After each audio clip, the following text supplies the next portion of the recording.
안녕하세요. 시청자 여러분 만나서 반갑습니다. 오늘 또 즐거운 시간 되시고요. 좋아요, 구독 꼭 눌러주세요. 알림조까지 눌러주시면 너무나 감사드리겠습니다. 자, 2022년 갑일간 말띠에 대해서 알아보도록 하겠습니다. 갑일간에 5 생년으로 태어난 분들은 말띠가 되겠죠. 이민년에는 편인과 비견과의 어떤 일들이 일어난다고 했습니다. 자, 그러면 예를 들어서 자, 인호가 삼합이 되는 거죠. 이거는 삼합이 되는 거거든요. 삼합이 되고, 자, 그러면 이 월지 자리와 일지 자리와 시지 자리가 어떻게 되어 있느냐 또 보겠습니다. 인호가 삼합이 됨으로써 혹시나 해가 뭐 월지에 있다. 그리고 뭐 일지에 신이 있다. 이렇게 되어 있는 경우 설명을 월지를 빼고 설명할게요. 자, 여기에가 이렇게 신이 있는 경우 월지에가 그러면 제가 그랬잖아요. 삼합이 됐을 때는 이 신이 형이 된다고 그랬죠. 형. 그래서 비견이 깨집니다. 비견이 깨지거든요. 비견이 깨진다는 건 갑일간에 내 친구, 뭐 형제, 뭐 직장 동료, 또 동업자, 거래처 이렇게 이야기했잖아요. 그러면 이 비견이 깨러 온다는 것은 뭐냐면 어떤 친구의 문제, 형제의 문제, 직장에 대한 동료의 문제, 또 동업자의 어떤 관계, 거래처의 어떤 관계. 이게 형을 맞았다는 것은 관제수잖아요. 관제수는 법적인 일이에요. 그래서 친구, 형제, 직장, 동업, 거래처에 대한 어떤 법적인 일이 일어날 수도 있겠죠. 그러면 그게 어떤 일로 오냐? 뭐 땅 때문에 뭐 법적인 일이 일어날 수도 있을 것이고, 아니면 직장 때문에 법적인 일이 일어날 수도 있을 것이고요. 아니면 뭐 유산 때문에 형제들과 법적인 일이 일어날 수도 있고, 친구의 돈을 빌려줘서 법적인 일이 일어날 수도 있겠죠. 아니면 친구가 뭐 땅을 샀는데 그걸로 좀 잘못되어서 법적인 일이 일어날 수도 있고요. 또 남자로 이야기하면 또 자식도 되죠. 자식. 자식이 속썩여서 어떠한 법적인 일이 발생이 되어서 내가 그걸로 인해서 좀 문제가 일어날 수도 있고, 아니면 이런 경우는요, 다 아니면 아플 수도 있어요. 아파서 좀 안 좋은 일이 상황이 벌어질 수도 있고요. 또 자식이 아플 수도 있겠죠. 자식이 아파서 조금 그렇고, 근데 거의 여기에서는 비견과 관련된 일들이 일어날 수 있겠다. 어떻게 법적인 일로 어떤 상황들이 발생하겠다. 아니면 사기꾼을 맞을 수도 있겠죠. 사기꾼이 와서 내 돈을 갈취했다거나 나를 속여서 좀 어떤 상황들이 벌어졌다. 이런 일들이 벌어질 수가 있겠죠. 그러면 예를 들어서 자, 이런 경우는요. 혹시나 대운에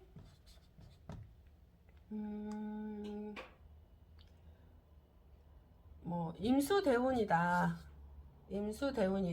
예를 들어서예요. 아니면 지지의 해수대운이다. 해수. 그럼 이게 편인이 되겠죠? 편인. 다 두 개다. 이 편인이 되는 건 제가 어떤 문서와 관련된 거라 했잖아요. 그래서 편인이 들어있는 거하고 또 대운에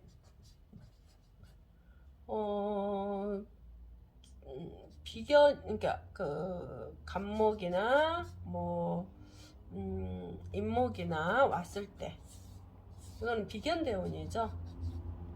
이 비견대운에 왔었을 때 이거는 어떤 문서와 관련된 사기꾼?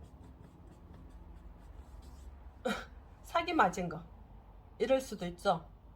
또 이거는 여기에 또 다른 걸 보면 여가 혹시나 이때도 저기 잘못하면 속임을 당할 수도 있죠. 속임. 그래서 그걸로 인해서 법적인 일이 일어날 수도 있다. 그래서 남과 송사 문제에 휘말릴 수도 있겠다. 이렇게 되는 거죠. 대운해가 그렇게 되어 있는 경우에요. 그런데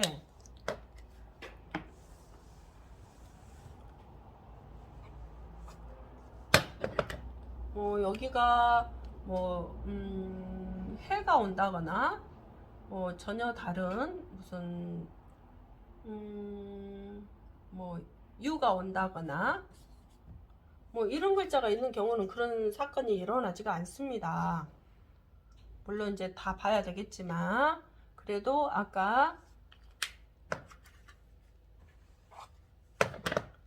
근데요 일지에 이렇게 신금이 있다거나 또 시제에 이렇게 신금이 있는 경우 이때는 같이 일어납니다. 아까 그 상황들이 이때는 이 비견이 같이 깨지기 때문에요. 이럴 때 여가 신금이 있거나 여가 신금이 있어도 그런 상황들이 일어난다는 거 잊지 마시고요. 신금이 있었을 때만 일어난다는 거예요. 아니면 이럴 때 사가여가 이렇게 있을 때 사가여가 있다면 직장 다니는 분들은 직장에 대한 관제수가 있겠죠. 아니면 직장을 잘못하면 사표 쓰고 나와야 될 상황들이 벌어질 수도 있어요. 신금대운이다. 신금대운에 편관이 되겠죠. 편관에 내가 잘못하면 또 사표 쓰고 나올 수 있는 말대운에 이런 상황들이 벌어질 수도 있습니다. 그렇기 때문에 사가 또 여가 있는 거하고 사가 옳지 말고 일지에 있는 거하고 또 다릅니다. 이때는 부부간의 갈등 문제가 일어나겠죠. 갈등. 그래서 법적인 이혼 문제라든가 이혼 문제 이런 현상들도 일어날 수 있어요. 그래서 이럴 때는 이제 대운에 정제대운이라든가 편제대운이라든가 특히 정제대운에 말대운에 이런 일들이 더 크게 일어날 수 있다는 거예요. 그러면 나는 이혼하고 싶지 않다 했을 경우는 부인한테 좀 잘해야 되겠죠. 남자분들은 부인한테 어떻게 부인 마음 이해해주고 또 내가 이혼에 왔을 때 그 전에 자기가 상황을 모르고 왔을 때 이런 일을 당하는 것보다는 내가 먼저 길을 알고 이혼을 알았다면 부인한테 더 잘해주면 되는 거고 이해해주면 되는 거고 좀 잘 대화를 많이 해서 지혜로운 관계가 되면 이런 일들이 내가 오려고 하더라도 그걸 지나칠 수 있다. 근데 이런 노력 없는 갑작스럽게 왔었을 때는 이 길을 몰랐을 때 갑작스럽게 이렇게 오면 그동안에 해왔던 게 있기 때문에 일이 터지는 거죠. 항상 일이 터지려고 할 때는 내가 어떤 행동을 했는지 어떤 행동을 하고 살았는지 만약에 이혼수라면 부인한테 어떤 행동을 하고 살았는지 보면 분명히 답은 이미 나와 있어요. 잘하고 살았다라면 이혼은 안 하죠. 그쵸? 말다툼 같은 거는 할 수는 있겠죠. 그렇지만 내가 어떤 잘못된 행동을 했다라면 그만큼의 쌓여진 질량의 법칙에 의해서 이 이혼이 확 왔을 때 깨버리는 거죠. 그냥 깨지지는 않아요. 절대요.